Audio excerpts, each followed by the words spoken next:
Statutes on Westlaw Edge for the Environmental Legal Research course at Boston College Law School. If you have the citation to a statute, the quickest way to get there on Westlaw is to type it in the Westlaw search bar. This can be done from any Westlaw screen since Westlaw recognizes citations and will pull up the documents cited. This is 42 U.S.C. section 9601, the first section of CERCLA, the Comprehensive Environmental Response Compensation and Liability Act.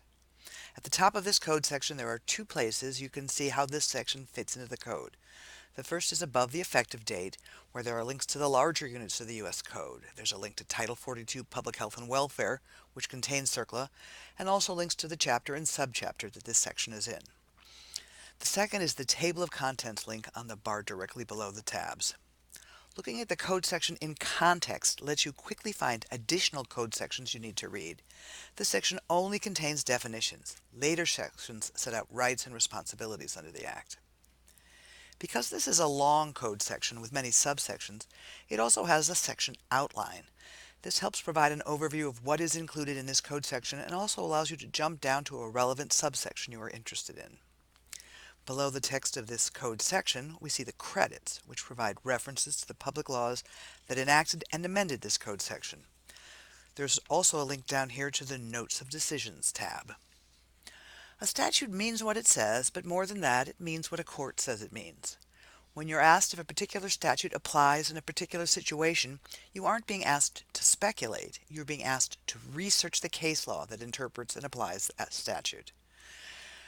Notes of Decisions provides references to cases interpreting the code section you are viewing. These notes were chosen by editors to help researchers find relevant cases interpreting specific legal issues relating to the application of this statute and are organized by topic and can be viewed either procedural or alphabetical order. They can also be filtered by date or jurisdiction.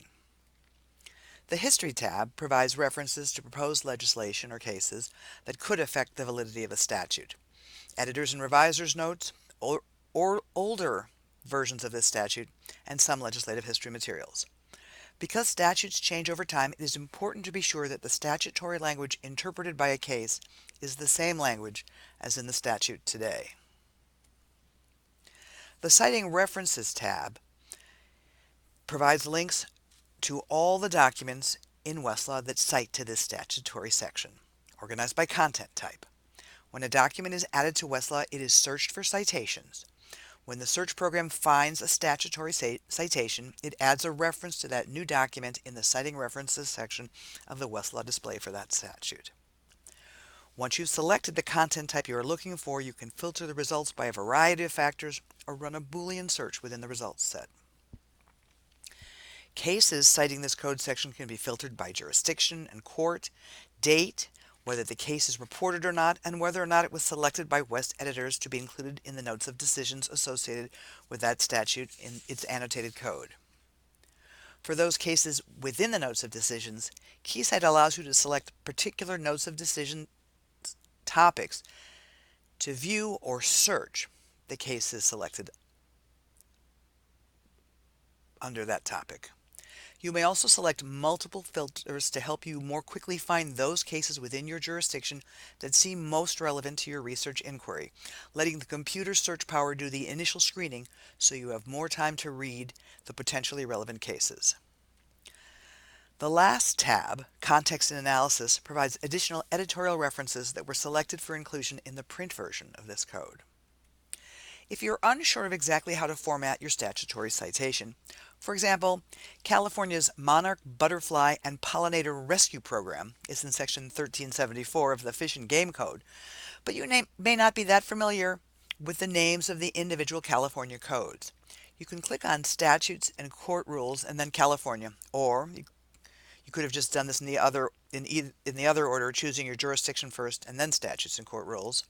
And you would get to this page, which has an outline of the California codes on the left and a number of tools and resources on the right, including a statutes index, a popular name table, and a link to historical statutes. We're going to click on Statutes Find Template. Now you can type the section number in the box next to the appropriate code. This will take you directly to that code section. State codes on Westlaw have the same editorial features and characteristics as we just saw in the U.S. Code. If you don't have a citation and need to search for a statute, a searchable browsable index can often help you identify the relevant section or sections of the code. This is especially important in environmental legal research, since relevant code sections could be spread around the code. Here in the California codes, there are sections relevant to dams and reservoirs in the Water Code, the Fish and Game Code, the Penal Code, the Health and Safety Code, the Government Code, the Public Resources Code, and the Civil Code. There's also a popular name table for each state code. Here in the California Statutes Popular Name Table, we can see references to the Riparian Habitat Conservation Act, the River Parkways Act, and the Rivers and Streams Wild and Scenic Rivers Act.